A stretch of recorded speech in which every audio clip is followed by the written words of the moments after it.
Salam, salam la famille Outsider, j'espère que vous allez bien, vous êtes en paix et en santé. On se retrouve encore une fois avec Willou, on vient de finir une draft. Au moment où je vais mettre cette vidéo en ligne, je pense que la draft n'est pas encore sortie, mais elle va sortir dans sûrement moins de 24 heures.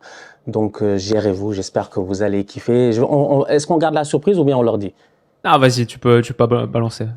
Ouais, c'était une draft, tu vois, c'était une draft assez cool, tu vois, parce Non, que tu sais c'est quoi, on basé garde la sur... surprise. On On garde garde la la surprise. surprise. Voilà. Là, ça a été parfait. Le niveau de teasing était génial. Et tu connais très bien les timings de ma chaîne en plus. Donc, merci. Effectivement, vendredi, rendez-vous pour une draft très, très spicy. C'est ça, c'est ça, ça. Je suis sûr et certain que vous allez kiffer. Et cette fois-ci, on a même choisi des coachs, tu vois, des vrais bandits, en tout Et cas. pas d'animaux. Aucun animal. Non, non, No pas d'animaux. animals were harmed Non. during the making of this draft. Ça me rappelle littéralement Django. C'est la première chose qui était écrite à la fin, à cause des chevaux qu'on avait découpés. Mais même dans Game of Thrones et machin et tout ça, de toutes ces séries où malheureusement les chevaux, c'est toujours les premiers à prendre. En fait, le chevalier, lui, il tombe, mais le cheval, on le truc. Voilà, c'est triste, mais bon, heureusement. Bref, revenons-en aux faits réellement. On sort d'une belle semaine de Ligue des Champions. Il s'est passé pas mal de choses, des surprises. C'est Willou, moi, il s'est passé des choses, j'ai pas compris, hein. Parce que bon, j'avoue que j'étais concentré sur mon City Real, là, et sur mon Aston Villa Liverpool. Voilà, j'avais mes deux matchs. Donc après, moi, j'ai pas vu Paris, ils sont allés taper là-bas 7-0. Ah, j'ai vu bon. le match ce matin. Ils sont assez, voilà, c'était, bon, bref, voilà. Je pense que le Paris-Brest est un dessert non, Willou, soyons sérieux. Soyons sérieux. C'est un dessert quand même qui est assez doux. Tu vois, c'est une pâte à choux. C'est une pâte à choux. Ça dépend pour qui, hein. Oui, mais c'est pas mal. Je veux dire, en fait, il y a pas de, je sais pas, il est pas décadent. Tu vois, il est pas décadent. C'est pas ces desserts décadents là avec du chocolat par-ci et des machins et des trucs où tu vois que c'est anormalement sucré et tout. C'est vraiment un dessert qui, moi, je trouve, qui est assez fin, assez doux et tout. Donc, vraiment, 7-0, c'est méchant. Vraiment, ils auraient pu être un peu plus gentils, ces Parisiens là, par rapport au Best 3. La Juve qui se fait éliminer. J'ai pas compris ça. Moi, perso, j'ai pas vu le match. Je ne sais pas ce qui s'est passé. Je pensais que le 0-0 allait suffire, mais... Ah, PSV Eindhoven, très chaud. Perisic sur un niveau extraordinaire. Et ils ont encore, tu te souviens, on a fait le truc sur la défense gauche de la Juve. Et au bout de 9 minutes, Renato Veiga s'est blessé, a dû sortir. Ils ont dû encore faire un chantier dans leur ligne de 4. Donc ça a pas aidé non plus. Ah, beaucoup de problèmes défensifs là-bas et tout. C'est quand même dommage. Donc, ça nous fait une semaine où finalement, tous les Italiens sont partis. C'est ça, il reste l'Inter qui sera au rendez-vous des huitièmes. Mais t'as raison, Atalanta, Milan et Juve sortent. Ouais. Malheureusement, tu sais. Bien Donc, on reviendra une prochaine fois pour parler un tout petit peu de l'Italie. C'est dommage parce qu'il y a même pas 2 ans, on était tout heureux de les voir eux tous, genre en quart de finale. Carrément, le printemps italien. Ouais, c'était fou et tout. Et là, 2 ans plus tard, ça a complètement changé. Mais bon, c'est la vitesse à laquelle va le football. Alors, aujourd'hui, on va parler de Première Ligue. Il s'est passé pas mal de choses. Je l'ai dit cette semaine dans mon débrief, ça m'a fait mal. Ça m'a fait mal. Willou, je me suis posé, j'ai dit, c'est ça, c'est mon champion. En fait, c'est mon champion. Ça reste quand même mon champion. C'est-à-dire que dans chaque pays, tu peux ne pas aimer ton champion, mais quand il sort du pays et qu'il va se battre contre d'autres champions, tu te dis quand même, mon champion, il doit être un peu décent. Mon champion a pris 3-0 au Bernabéu face au Real Madrid. On va pas revenir sur le match, je pense que tu en as parlé dans ton débrief, j'en ai parlé dans le mien aussi. Top performance de la part de cette équipe du Real là, mais j'ai envie de m'attarder sur Manchester City qui vit peut-être des moments difficiles et une saison compliquée. Parce qu'au moment où Manchester City prenait 3-0 face au Real Madrid à Bernabéu, avec un décalage d'une trentaine de minutes, Liverpool faisait match nul 2-2 face à Aston Villa. Dans un match où Liverpool a quand même, j'ai envie de dire, galéré. Ils sont créés énormément d'occasions. Darwin Nunez aurait pu tuer le match à un moment donné. Malheureusement, il a foutu le ballon en l'air. Mais Aston Villa a montré quand même ce qu'est Aston Villa, c'est-à-dire une équipe qui est difficile à jouer, surtout chez eux. Faut pas oublier qu'il y a même pas 2 ans, ils avaient une série d'invincibilité incroyable à domicile. Donc du coup, tu as Liverpool qui va jouer Manchester City ce week-end. Liverpool est sur des résultats en championnat plus ou moins mitigés. Everton, là on voit Aston Villa, ça enchaîne quelques matchs nuls, ça lâche quelques petites plumes, mais c'est toujours devant. Manchester City, eux, ça va pas très bien. En Ligue des Champions, ils sont éliminés, mais en championnat, ça va plutôt mieux. Marmouche, victoire face à Newcastle, match pas facile, triplé, tout va bien. Moi, j'ai une question à se poser aujourd'hui. On est à 3 jours de ce match entre Liverpool et Manchester City. Il y a quelque chose qui tombe dans ma tête, Willou, franchement, en toute honnêteté. C'est est-ce que City peut faire un comeback? Et j'oublie même Arsenal dans l'équation. Et moi, intérieurement, il y a quelque chose qui me dit que, dépendamment du résultat de ce dimanche, oui, c'est possible. City est à 17 points de Liverpool. Donc, il me semble, non, un peu moins, il me semble, non? Bah, ils ont 44 points et Liverpool en a 61. Ouais, c'est ça, n'est-ce pas? Donc 17 points, ça fait quand même beaucoup pour un comeback. Ah, mon gars, j'avoue que ça fait beaucoup. Si tu gagnes ton match si tu gagnes, non mais attends, parce que je me dis, si tu gagnes ton match en retard, là ils ont un match en retard ou 2 matchs en retard? Ils ont un match en retard. S'ils gagnent leur match en retard et qu'ils battent Liverpool dimanche. Voilà, c'est ça. C'est ce calcul-là que j'ai fait, excusez-moi. C'est pour cela que dans ma tête, c'était clair. Parce que je faisais ce calcul-là en me disant que ça fait plus 6, ça fait 11. Et il reste genre quoi? Il resterait 11 journées. Resterait 11 journées à 11 matchs de la fin. Mais bon, bah, moi, je vais répondre assez directement à ta question. Non, mec, non. 17 points sur ce Liverpool, bah non, je pense pas. Il faudrait à la fois que Liverpool s'écroule complètement et que City renaisse quelques jours après avoir pris une claque 3-1 au Bernabeu. C'est un 3-1 qui ressemble à un 5-0 dans la physionomie. Ils ont rien créé, City. C'était extraordinaire à quel point, là, je me souviens, la frappe de Foden à genre l'heure de jeu, là, où il déclenche à 30 mètres sur une fausse transition, etc. Et tu dis, ah ouais, mais ils sont vraiment totalement désespérés. C'était leur deuxième tir du match, je crois. Un tir en première mi-temps, une frappe à 0,09 XG de Gvardiol, ou même pas, 0,05. J'ai trouvé City encore plus que leur fragilité défensive, dont on parle beaucoup et qui est avérée sur les transitions, etc. Ils souffrent dans leur dos beaucoup, aussi parce que je vois par exemple un Ruben Dias qui a un niveau vraiment en grosse chute depuis quelque temps. Je vois ça, mais ce qui m'inquiète le plus encore contre le Real Madrid, c'était la faiblesse du jeu positionnel, là où il brille tellement d'habitude, et j'ai vu des passes un peu intérieures comme ça, de axe à demi-espace, genre de Gundo par exemple, ou à un moment, je crois de Nico Gonzalez aussi, qui est coupé par Jude, qui fait un petit tacle, une petite interception, et en première période aussi Gundo qui est pris par une passe, qui est pris par une interception de Tchouaméni, et après il y a une transition et Gundo doit faire la faute parce qu'en plus il est battu après avoir raté sa passe et il prend un jaune sur cette action. Et en fait, je vois une équipe, faut dire quand même sur ce match, oui, elle est privée de Rodri bien sûr, ça toujours, mais il n'y avait pas Haaland. Il n'y avait pas De Bruyne physiquement, c'est un peu compliqué, etc. Donc c'est un peu toute la colonne vertébrale de City, et Stones qui est sorti au bout de 9 minutes aussi, donc il a fallu faire des ajustements. Mais dans l'ensemble, c'est une équipe qui, son objectif à City, c'est se qualifier pour la prochaine Champions, quoi. Est-ce qu'ils peuvent le faire, en fait, déjà à la base? Parce que moi, je vois les choses un peu différemment, tu vois. Moi, je vois les choses en me disant, tout ce que tu as dit, c'est tout à fait vrai, en fait. Hein, tu vois, la performance, elle est pas bonne, beaucoup d'erreurs et tout. Moi, je trouve que c'est un peu dommage, cette possession un peu lente.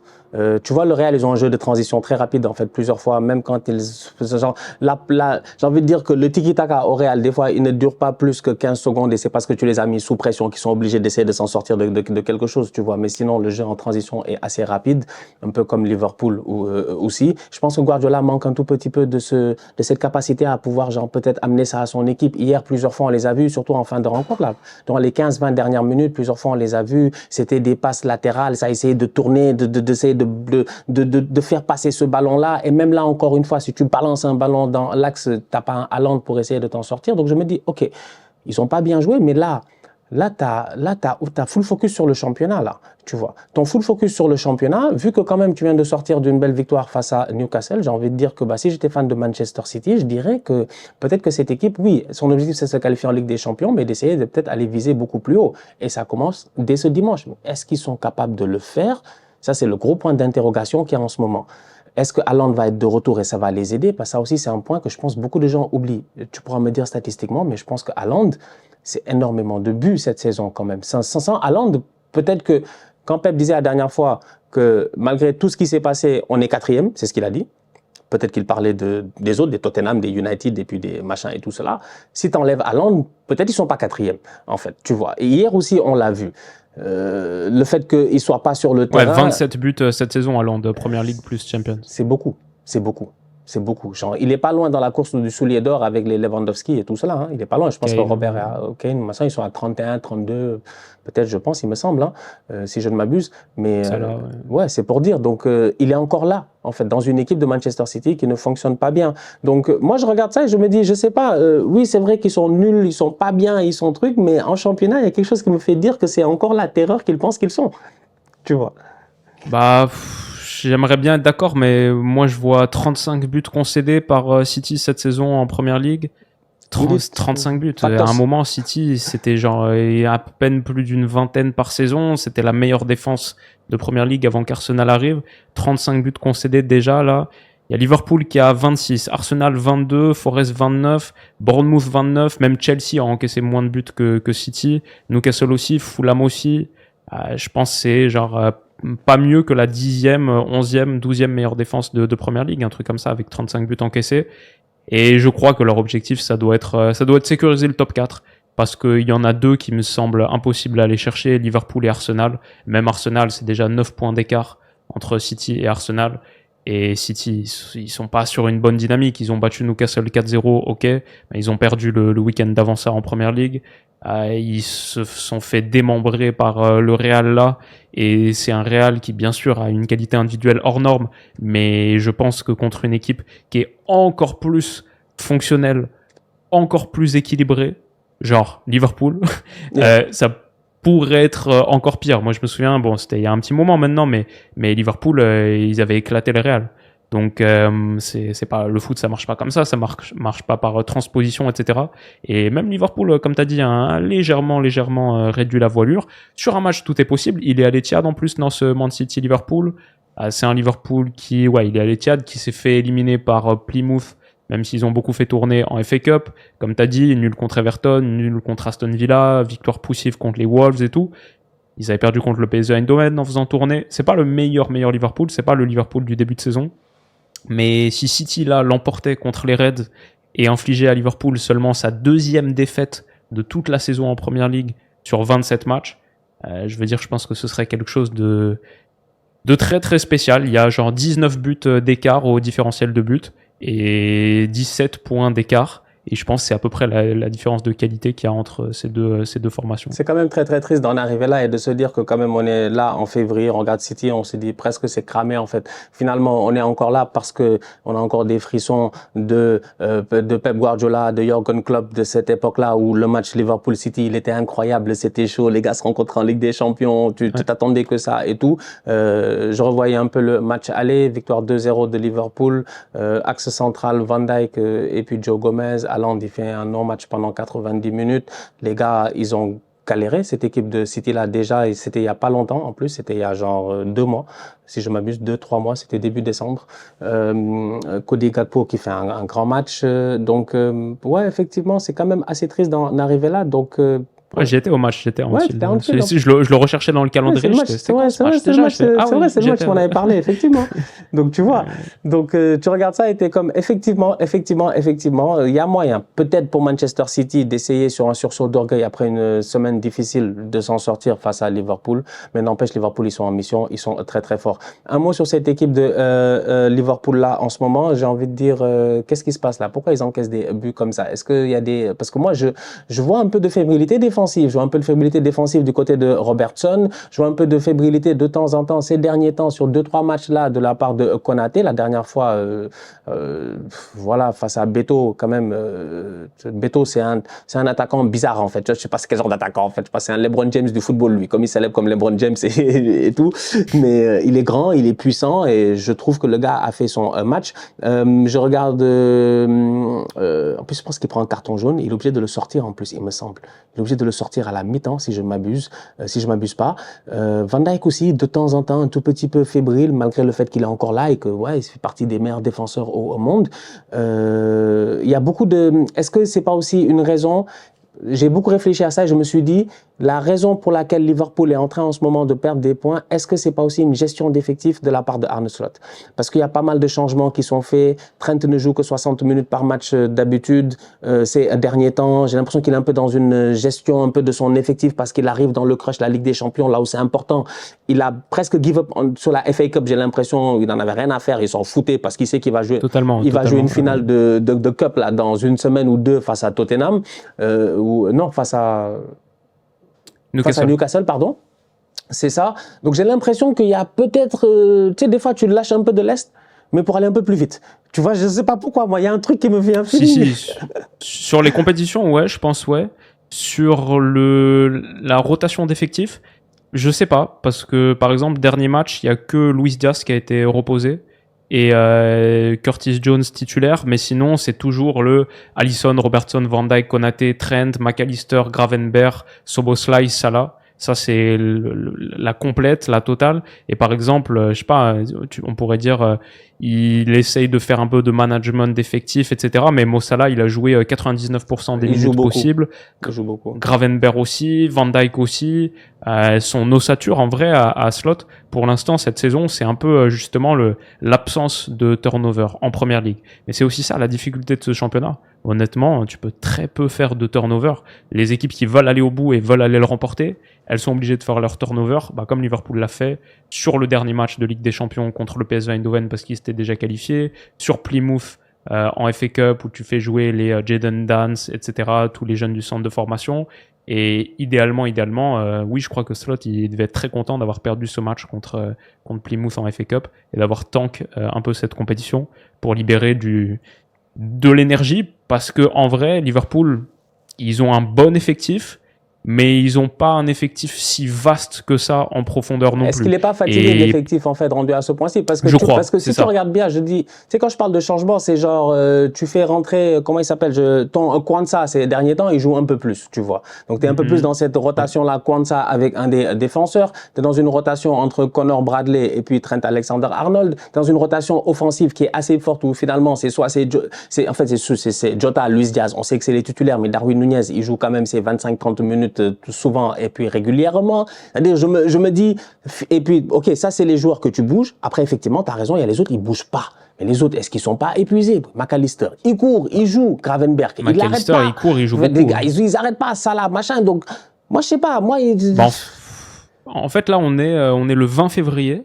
Donc, il reste encore tout mars, tout avril, tout mai. C'est 3 gros mois de saison. C'est les mois les plus importants. Et pour des équipes comme Liverpool, c'est parfois les mois où il y a le plus de matchs, avec des tours avancés de Champions. Ça se met à jouer tous les 3 jours, etc. Une finale de Cup, comme tu as dit. Et déjà là, au 20 février, Van Dijk, 3146 minutes jouées. Salah, 3100 minutes. C'est des trentenaires, hein. Ils ont 33 et 32 ans, bientôt 34 ans pour Van Dijk. Gravenberch, c'est 3000 minutes. McAllister, 2600 minutes. Alexander-Arnold, 2400. Robertson, 2000. Ils ont 11 joueurs au-dessus des 2000. Les 11 titulaires, en gros. Parce que ces 11 gars-là, ils ont beaucoup joué. Et je me souviens à une époque, je sais pas si c'est exactement, je pense que c'est plurifactoriel, mais à une époque, les problèmes défensifs de Liverpool, où on disait, oula, Van Dijk, on a l'impression qu'il a régressé d'un cran, etc. Je me souviens qu'il y avait un problème de pressing à la base. Et je dirais même, à l'inverse, quand tu regardes le PSG aujourd'hui, on dit, waouh, Marquinhos, super intéressant le niveau auquel il est revenu. Moi-même, je le dis, Marquinhos, je trouve qu'il a un top niveau. C'est parce que la pression du Paris Saint-Germain, elle marche beaucoup mieux et la défense est beaucoup moins exposée. Du coup, elle est moins sollicitée, moins exposée, elle est plus en contrôle, elle est plus sécurisée. Et du coup, aujourd'hui, peut-être que tu me parles de Konaté un peu sur le déclin, Van Dijk quelques bouts d'erreur et tout. Faut dire Alexander-Arnold, même si c'est mieux peut-être que les saisons d'avant, quand même, quand ça passe dans son couloir. Moi, j'ai vu quantité de matchs où c'était la zone vulnérable ciblée par l'adversaire. Ouais. Un peu de Robertson aussi. Et peut-être que peut-être qu'il y a une légère inflexion du niveau d'énergie, de débauche d'énergie des joueurs offensifs, comme on a dit, un Salah qui a 33 ans par exemple et à 3100 minutes cette saison. Peut-être que Liverpool est un petit peu moins protégé, que son pressing marche un peu moins fort et que du coup, c'est un peu plus vulnérable. Et je pense que c'est une raison qui fait énormément de sens. Tu peux le voir aussi avec d'autres équipes dans ce championnat-là aussi. Hein. Je pense que à certains postes, ça fait énormément de sens en fait ce que tu viens de dire. Parce que défensivement parlant, je viens d'y penser en fait, l'intensité que met ton milieu de terrain, la manière à laquelle ils te permettent de respirer, la manière à laquelle Van Dijk même des fois dans certains matchs, t'as l'impression qu'il joue sur un fauteuil. Tu vois, c'est lui qui dirige carrément en fait. C'est toi va là-bas, toi rentre là-bas. Il a le temps de faire pas mal de choses, mais c'est parce que devant les autres sont relentless, que ce soit Szoboszlai d'ailleurs qui fait un travail vraiment incroyable aussi, on n'en parle pas assez, sur Szoboszlai, McAllister et puis Gravenberch, effectivement. Et là avec ce nombre de minutes jouées là qui est énorme, ça en fait des gars qui sont peut-être un tout petit peu fatigués, alors que là, on arrive dans le moment important de la saison. Hein. Je te rappelle que c'est maintenant que ça se joue. Pour moi, les 4 prochains matchs en Première Ligue sont anormalement importants. Arsenal, nous, on est là. On est tranquille, on n'a pas d'attaquant. Mais Dieu est grand. Tout est possible. On n'a pas d'attaquant, mais Dieu est grand. On est là, on attend. On soum. Tu vois, moi déjà Liverpool, ils ont perdu 4 points là rapidement en 2-2. Je suis content, tu vois, je suis bien content. J'ai un calendrier difficile aussi, faut pas l'oublier dans toute cette histoire-là. Arsenal a, je pense, un calendrier assez compliqué, mais c'est pas non faisable en tout cas. Ben là, de toute manière, Stan, là les prochains matchs de Liverpool, il y a dimanche Manchester City. Le mercredi d'après ça, c'est Newcastle. Le week-end plus tard, ils jouent en Première Ligue Southampton, mais entre-temps, ils auront eu un 8e de finale de Champions, peut-être contre le PSG. Juste après, ils ont la finale de Carabao Cup contre Newcastle encore une fois, et ils enchaînent par le 8e de finale retour de Champions. Les 3 prochaines semaines pour Liverpool, il y a des très très très gros matchs. Et ouais, c'est là qu'on va voir ce que cette équipe a dans le ventre, et peut-être s'il y a encore un petit peu plus de force vive sur le banc. Je pense qu'il y en a. Moi, j'ai vu des bons matchs de Curtis Jones, j'ai vu des bons matchs d'Harvey Elliott. Belle rentrée de Endo la dernière fois. Endo, à chaque fois, il rentre, il règle des problèmes. Endo, franchement, c'est en fin de rencontre. T'as un Endo, il vient, il soulage. Tu vois, c'est comme, je sais pas, c'est comme un shot de morphine en fait, tu vois. C'est comme un shot de morphine au moment où ça fait mal. Il est là pour les soulager en fait. Il est là pour faire le sale boulot et tout. La dernière fois, il a fait une superbe rentrée. Donc ouais, ça fait partie de ces boys-là qui permettent. On voit Darwin Núñez aussi qui prend sa petite demi-heure à chaque match. Voilà, quasiment. Faut juste qu'il prenne un ratio un tout petit peu à la Matistel, tu vois, Darwin, s'il était ce mec-là, à chaque fois qu'il rentrait, il marquait, ça ferait du bien, tu vois. Malheureusement, hier face à Aston Villa, il a l'occasion de mettre le but du 3-2 et pour l'anecdote, il faut aller voir, c'est assez drôle parce que en tout cas en live, t'as Arne Slot, il rate l'action, hein. Szoboszlai lui donne le ballon, Darwin fout le ballon en l'air, Arne Slot, il est comme ça, il se retourne, il va vers l'arbitre, le 4e arbitre, il lui demande, is it offside? Tu le vois sur les vidéos comme, is it offside? L'arbitre lui dit non, puis tu vas être ça, il doit être découragé. Parce qu'il devait se dire, à ce moment-là, je me suis dit, ouais, s'il est hors-jeu, c'est pas grave et tout, mais il n'est pas hors-jeu, c'est ton carré. Moi, je pensais que ce sont doublés contre Brentford, là, les deux dans le temps additionnel. La victoire super importante pour le coup de Liverpool il y a un mois à peu près. Je pensais que ça lui aurait fait du bien, mais ouais, depuis 5 entrées, 20 minutes à chaque fois. C'est vraiment ça, les 7 derniers matchs que Darwin a joué en Première Ligue, c'est 21 minutes, 22 minutes, 25 minutes, 29 minutes. C'est pour la dernière demi-heure, quoi. Donner un petit peu de fraîcheur et reposer un Jota, un Luis Diaz, etc. Mais ouais, quelques buts en plus, quelques buts clutch, t'as raison, contre Everton et contre Villa, par exemple. Changer les choses. Aurait fait beaucoup de bien. Le titre, il serait déjà en poche, hein, je pense. Je pense que réellement, à ce moment-là, ils perdent pas des points à Villa et à Everton. Là, je pense qu'on est tous, c'est fini là. On peut déjà oublier l'affaire, tu vois. Mais au moins, ils perdent pas. Et plusieurs fois, ils se sont retrouvés menés dans des matchs récemment. Et pourtant, il reste qu'à une seule défaite en Première Ligue. Et c'était il y a 5 mois. Contre Nottingham à la deuxième journée, ou je sais même plus, à la quatrième journée. C'était au début. Effectivement. Non, ça donne une équipe très intéressante. Moi, j'ai hâte de voir. Franchement, bon, le gunner en moi, comme à chaque semaine, je le dis, je suis là, en soum-soum, derrière les buissons, et je les regarde. Voilà. Et je les regarde. Je leur souhaite vraiment tout le bonheur du monde, surtout voilà, quoi, surtout jamais. Donc, bref, ce week-end, ça promet. Manchester City, Liverpool. T'as un prono, t'as un feeling. Tu penses que finalement, parce que toi qui étais à l'aller à Anfield, tu penses qu'au retour à l'Etihad, il y a moyen que... Moi, ça m'arrangerait que City gagne. Franchement, moi, je vais être honnête avec toi. Je veux une victoire de City 4-0. Je veux qu'il les tape, mec. Bien sûr. Mec, bien sûr, je comprends très bien. Bah écoute, évidemment, c'est City à l'Etihad, t'as jamais envie de blabla, et si je fais un prono, je vais forcément me mouiller, mais je vais me mouiller en disant que pour moi, Liverpool reste très très très au-dessus. À l'aller, il les avait écrabouillés. C'était quand même le match où ça disait à Guardiola, You're getting sacked in the morning. Et ils étaient sur 6 défaites d'affilée. Ça finit 2-0, mais ça aurait pu finir 4-0, que ça aurait été exactement la même chose. Et ouais, la chance pour City, c'est peut-être que le Liverpool est légèrement en méforme. Mais je crois que City, ils sont pas mal fragiles aussi psychologiquement et physiquement là depuis quelques heures notamment. Donc ouais, je dirais, vas-y, si je dois partir sur un prono, je vais dire victoire de Liverpool. Match costaud, mais 1-0 pour les Reds. Okay. On va voir ce que ça va donner. Pendant ce temps-là, Arsenal devra jouer face à West Ham à domicile. D'habitude, Arsenal-West Ham, ces derniers temps, c'est assez simple. Là, j'ai pas besoin d'aller voir les derniers face à face. On les a battus, les 2 derniers matchs, on les a battus 5-2 et 6-0. Par contre, c'était chez eux. La dernière fois qu'ils sont venus chez nous, ils nous ont battus 2-0. Je pense pour Arsenal, le petit match de samedi 16h, là, vous êtes... Faut se gérer face à West Ham, les gars, pas de bêtises. Tu vois, les Mohamed Kudus et tout ça, faut quand même qu'on aille chercher les points. Au moins, essayer de mettre une pression sur Liverpool et espérer que Manchester City fasse quelque chose derrière. En tout cas, les fans de Liverpool, vous me connaissez, hein, vous-même, vous savez, c'est de bonne guerre. Chacun pour soi et Dieu pour tous. J'ai pas d'attaquant, mais comme j'ai dit, Dieu est grand. J'ai Mikel Merino. Tout est possible, franchement, tout est possible, on sait jamais. Tout est possible. La famille, on se capte très bientôt pour une nouvelle vidéo. Ouais, c'est quand le tirage Ligue des Champions? C'est demain, hein? C'est vendredi à midi. Peut-être je vais en parler rapidement. Ouais, donc demain. On en parler. Voilà, on se capte vendredi pour le tirage au sort de la Champions League, pour voir contre qui Arsenal va tomber. En plus, j'ai des adversaires, je pense, qui sont quand même assez intéressants. Donc, j'ai espoir, peut-être avec un peu de chance, de faire un tour supplémentaire. Mais bon, on va voir vendredi.